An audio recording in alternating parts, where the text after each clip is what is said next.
It's great to welcome back today Peter Joseph, who's the founder of the Zeitgeist movement and director and writer of the film Interreflections, of course, based on his book. Peter, it's so great to have you back on. Thank you, David. I appreciate you having me. Hope you're doing well. So I'm curious. So much has happened over the last 4 years, and in particular over the last couple of weeks, really since the November election, with literally dozens and dozens of events that previously we would imagine to be extraordinarily unlikely in the United States. I'm curious on a few different levels. Number one, based on the analysis and the perspective that you've talked about on our program before, that you have about the way the United States is organized, are the events of the last few weeks that unlikely, or is it exactly the type of thing that your perspective would suggest is inevitable in some sense? Well, the specifics are hard to pinpoint, but this kind of right-wing insurrection coming from what I feel is many, many generations of lower-class oppression Mm. isn't necessarily unpredictable. You know, there's this kind of a short-term picture and a long-term picture, as with anything when it comes to the human condition in terms of causality and human behavior. So on one side, if you look at the events of January 6th, you have this rather sparse insurrection, so to speak, kind of a satire of a coup, if you will, if you really kind of look at it, when they stormed the Capitol. And then you relate that clearly to a figurehead that has deep cult of personality and has been promoting things in his self-interest with no responsibility. And people have flocked to him and they believed him. And this is where we end up. So that's one perspective. I don't think you can just blame, for example, Donald Trump explicitly. Donald Trump came from somewhere. He's a Right. manifestation of something. I mean, if you look at his character in and of himself, he represents really a kind of extreme caricature of what capitalist society is, right? It's really about people. I mean, he's literally groomed into this since his father's time, and he knows how to angle. He's a professional angler, and there's a line there with morality where someone goes from being a good businessman to being effectively a criminal. And I think there's debate as to how gray that area is when you're dealing with exploitation and gaming, because that's what our society is. We're gaming. That's what people do. The only theory that really supports the kind of behavior that our economy does is game theory, as people have modeled in the past in terms of who will be successful and who will not.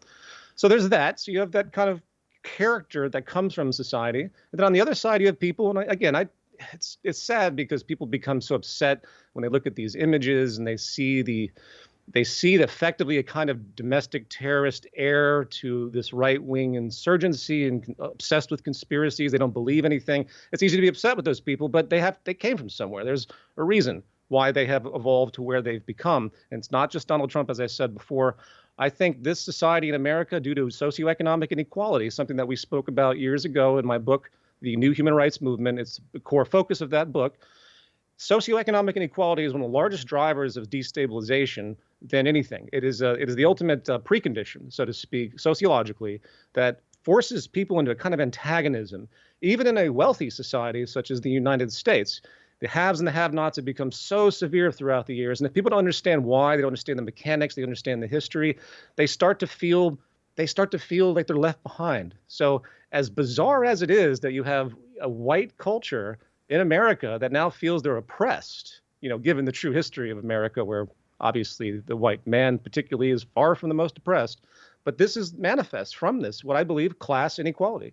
And I think there's a great deal of sociological research, epidemiological study that supports that. So for me, the solution to all of this is create more economic equality, ultimately. That's really the most critical thing society can do at this point to help it stop the instability that I think is only going to keep growing on many different levels. From the standpoint of, I'll frame this up in a slightly different way and get your thoughts on it. Whenever we've seen over the last 4 years the next high bar of crazy reached, sometimes there will be this feeling of, okay, this is now over the line and nobody is going to be okay with this. And then we hear, oh, actually, there's people who are okay with it, and then you see the social media posts, and then you see the short memory that many have for these sorts of things, and you see the way that the media apparatus sort of creates an environment where no matter what takes place, someone is there yet that you can point to that will actually say this is actually okay or defend it in some way. Right. We could, if we say what was the origin of this, we could come up with a lot of different starting points. But in terms of the political media landscape, I often think back to the Reagan welfare queen meme of this imaginary woman who's having all these kids and getting rich off of it and has a Cadillac. And like, once you believe that, then you go into immigrants are dangerous, and then you go into trickle down economics or whatever, right? Like, fill in the blanks. And then you get to Hugo Chavez and Dominion and whatever stole the election, like the ultimate caricature that we heard over the last couple of months. Is that a fair way to talk about the history? And that makes it about a 35-year history, or would you kind of frame it up in a different way? Well, I think that you're touching upon how two things: how belief systems come to be, and belief systems share a common architecture. So going back to Reagan and Thatcher and the rise of neoliberalism, where Thatcher, I believe her quote was, "There is no society." She's all about the individual, and this sort of narcissistic, righteous self-individualism came forward that clearly has been deeply caustic. And if you believe things like, well, you get what you work for, or you just have to pull yourself up by your bootstraps, if you believe that people have complete free will and it's all up to them, which is that general gesture of all of this, then you're going to not care very much about people that are actually suffering legitimately because of the very structure of the system, do not have the same advantages that other people do because of the long generation of inequality, the many facets of that. But yeah, I agree with you absolutely. It's in the book, I remember writing a whole section on how the kind of right-wing mindset can be created, and how, particularly from that standpoint, how this, if you, like, for example, if you believe that you get what you work for, then you probably also believe that people that commit crime have absolutely total responsibility. Right? Forget they're in poverty, forget what their life condition was.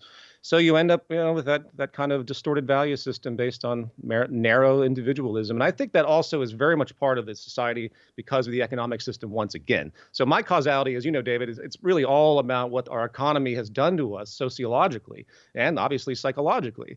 And if you have people that are stuck in a system, regardless of the reality of our condition, regardless of our potentials for, say, post-scarcity, and they're fighting with each other because of the structure, not because we have to, but because of the structure, you're going to have antagonism. You're going to have racism. You're going to have all this group versus group stuff. You see it in microcosms. You see it in macrocosms. I was on another podcast the other day, and I was reminded that in West Virginia, I'm from the South, and I had a friend of a friend from West Virginia, and they were describing to me something surreal, and how in West Virginia, before NAFTA, the South and the North actually were at odds because of economic strife, if you can believe that. Just like you see in Italy in the North and the South historically as well, which also generated mob stuff. But it wasn't until NAFTA came along and jobs were taken by people in the global South that people started to hate people from the global South. They started to hate Mexicans. So you see that antagonism as well. So that's a good corollary. So one of the calls related to this that I get frequently recently when I hear from my audience is, how do we fix this? And one of the reactions I've had is, if we grant that it's taken to pick the Reagan Thatcher example, 35, 40 years to get into this, it would be unreasonable to expect that in a 2, 4, or 6 year period of time, we would get out of it. And some of the things that have to be changed are, on the one hand, as you're talking about, the sort of structure of the financial system and inequality. On the other hand, when people ask me, how can I convince my aunt that she's wrong? I think that that's what we might call a retail strategy, and we could have that conversation, but it's less relevant to the fact that you probably need a decade or longer of cultural and economic and educational change to really start changing these things. It would, other than by dictatorship, I don't know how you achieve the type of change that has taken place over 40 years in a short period of time. I I certainly can sympathize with that sentiment. I would say on a certain level, the cultural shifts required, particularly when it comes to something like racism, which I do believe could subside greatly in this country and beyond. It would take more than that because racism has a snowball effect. Mm. Racism started as a legal construct where in slavery period in early America, and many people don't realize this, the indentured servants that were imprisoned in Europe, they were taken over here. They were used for about 7 years, then they could be free. That was not the best business investment from the standpoint of the plantation owners. And they started to learn about the African transatlantic slave trade, where the kings in Africa were kidnapping their own people and literally selling them to the Dutch and other slave ships. And they were brought over to America as a new investment. But the fact that these people had black skin had no relevance. It wasn't until later. In fact, they even intermarried with indentured servants and had kids. It wasn't this taboo. It wasn't until the legal construct of race was created to fortify racism in and of itself and create an excuse for it ultimately. And then after the Civil War, after the Civil Wars, but before that, the legal construct was formalized even more so the poor black people could be subservient to the poor white people to avoid any kind of upheaval. Dr. Martin Luther King wrote about this eloquently, how the birth of racism came to be, and it's not what people think it is. So now you have families that are racist. They've been racist for generations. They teach racist values to their kids. How do you stop that? Obviously, that would take generations, but the economic foundation is still there. And I strongly believe the stress of this strife and groupism, this group antagonism of our society is to blame. And if you can get rid of that to whatever degree, it's going to have an equivalent positive effect on people's bigotry. So to answer your question, I would say to people, obviously you need policy shifts to create more equality. I'm for demarketization. I have gone through the gamut in my mind and analysis. I'm not a Marxist and I don't subscribe to anything socialist in any kind of traditional sense. I look at it from a systems science perspective and what we know in sociology and of course efficiency when it comes to systems. We could go on the tangent of why the system is unsustainable ecologically and so on. That's a big part of it as well. But in terms of this sociology, excuse me, you have to start giving people what they need directly. So you should be in favor of something like UBI as a stepping stone. People should literally want there to be ultimately free food and free transportation and a free foundation. There should be, we have the resources to do that. So first, people need to understand that. And they need to understand that if we have our needs supplied, and I'm not talking about luxuries in excess, we could still have that as a top tier market reality. Right. But you give people what they need so that no one's in poverty anymore. Then you're going to see these shifts happen. And people need to understand that that is not some kind of inhibition of people's freedom and the propaganda that we have, or people just can't even handle that concept. We can't even talk about universal health care in America because someone will inevitably attribute it to socialism and then think we're going to be in some gulag eventually because we have universal health care. Right. So you see the point. But I can't answer that question in any kind of explicit way. I have plenty of proposals that I've talked about, and it's obviously education, but you need to have policy shifts. And I will say this, eventually, through ephemeralization, which is this more with less phenomenon, it is to me the only real economic wealth that we have. And it's not wealth in the sense of a physical good, it's wealth in the sense of an extremely efficient process. Jeremy Rifkin refers to it as zero marginal cost in reference to the current society, where we become so efficient in a given area where we've created technology that can perform actions at such great efficiency, they become cheaper and cheaper and cheaper and smaller and smaller and smaller. The big computer, 50 years ago weighed many tons, took enormous amount of energy, cost millions of dollars. Now your cell phone chip is more powerful. That applied to just about everything in society economically is where I think localization and a return to a kind of community-driven high-tech reality where people get off the grid of normal state control. I don't mean state in a derogatory way, but there's the limitations of using a telecom company, the limitations of having to buy your food from a major corporation. I believe if people act accordingly, and this is the kind of stuff I get into at the end of my film Interreflections, which begins what will be the second film, and I've commented on this in my book. I don't want to go into too much detail, but it's about getting off the grid of the market system as fast as we can through localization. And I'm working on a big lecture in March describing a platform where people can come in and start engaging and feel what it's like to have a community resilience and to engage in networks that don't use money. time That's super. based. Let me talk a little. So the this concept of zero marginal cost is interesting. Many people are familiar with the economic concept of diminishing marginal cost. So if you imagine building a factory to make one pair of shoes, that's a huge fixed cost investment. And then of course, as you scale up and you can make more and more shoes more quickly, the additional cost per pair of shoes goes down, but it's still positive. It's still something. It's just not as much as previously. Right. Talk a little bit about how zero marginal cost is possible and in what areas it would be possible. I think, we see it already when it comes to digital transfer. I mean, music, while it costs money to create, even though substantially less than it did before, can be transferred across the internet at zero cost. You have the cost of electricity. That's it. Films, obviously, anything in the digital realm is the easiest example. It used to be you'd have a big film projector, then we had a DVD. Now you can have free distribution ultimately. So that's the easiest example. But zero marginal cost could apply to, say, transportation systems if they were efficiently created. So you have automated car systems. You have even the early subway systems that we have. If done correctly, it's still going to cost something, which means ultimately there's going to be some kind of labor and some kind of resource investment. But if it's done with the proper efficiency, there's no reason for the public to have to submit to pay for it. And that can be applied to food systems. Look at the efficiency of vertical farm systems as has been researched and as I've also talked about in the past. The amount of resources is substantially less. The amount of water is substantially less. And you could easily have vertical farm systems localized where it's so efficient, people don't need to pay for it. It doesn't mean that there isn't labor. So there's always going to be some kind of labor. But think about it. I use this example. What if instead of working 40 hours a week, someone only had to work 5, right? Would they do that if they could get what they needed without pay? I think they would. I think most people, if they were presented with that, they very much would. And with many of these systems, it also sounds like it's not necessarily about nominal zero marginal cost, but eliminating waste makes it a net zero. Like for the food system is a great example where when you look at how much is left in the fields because by the time it gets to the grocery store, it would be bruised. And then how much is thrown out by the grocery store because by the next morning it would be bruised. Like by the waste elimination could make it a net zero. Yeah, absolutely. I mean, it's all kind of subjective. It depends on how you think about labor and energy that goes into something. So obviously everything has a quote cost if you put it in the framework of labor and energy. But yeah, absolutely, I completely agree.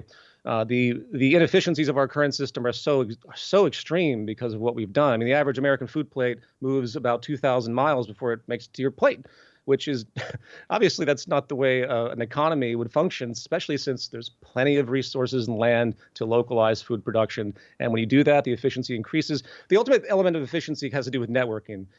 Just like on your cell phone, you have all of these things that used to require tons and tons of apps. There's a guy named Peter Diamandis, and he did a calculation that the app potential on your phone was worth millions of dollars, say, a number of decades ago, because you don't need a separate audio player or a separate film player.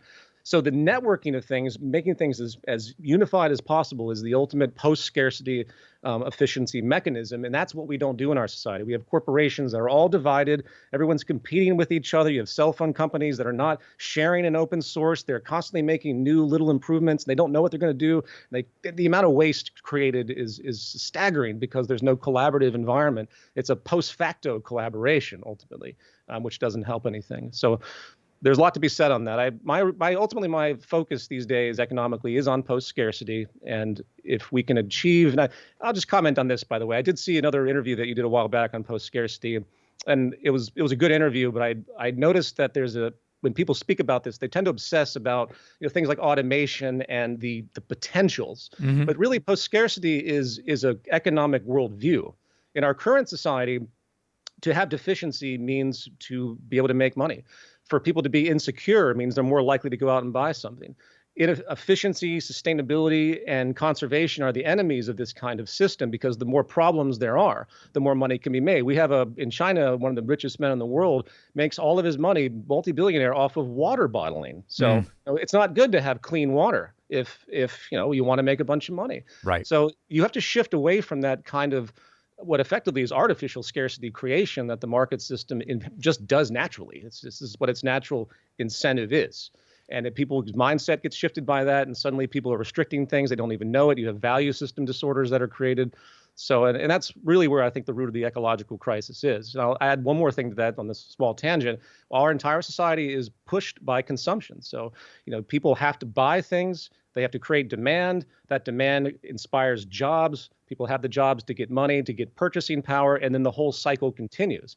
If you have a reduction of people needing things for whatever reason, such as durability, sustainability, confidence, you're going to harm the economy as we know it. And that's a very caustic place to be as a civilization. Yeah, I mean, I think in our next conversation, we should just focus on environment and ecological issues. But what you're saying reminds me of within the food system of something Michael Pollan describes really well, which is that just our basic ingredients are very hard to make very profitable because they're just ingredients. You can't do much to them. And that's where this idea of, well, let's take the corn and we'll make it inedible in its ingredient form, but we can grow a ton of it in an acre, and then we can extract it and break it down to its component parts and create food products, which most people don't even really know they want, but will create marketing in order to tell people, instead of just buying corn on the cob, here's something made with a corn extract, and that's what you should go and buy. I mean, that's essentially what you're describing across multiple industries.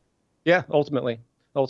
And then you have just the psychological disorder simultaneously when people's values are pushed into a social circumstance, people's values are being acclimated into a social environment where people get more and more and they want to keep up with the Joneses. Right. I mean, I was one of the last person to get a cell phone. I really didn't have the motivation to do so, but over time, everyone had one. Everyone's like, oh, why can't I call you? Why can't I text you? And suddenly social inclusion kicks in. Right. And that is kind of a virus in our society, so to speak, where this need for social inclusion, that's what advertising does. It manipulates our sense of sociality, making us feel like we are missing out on something.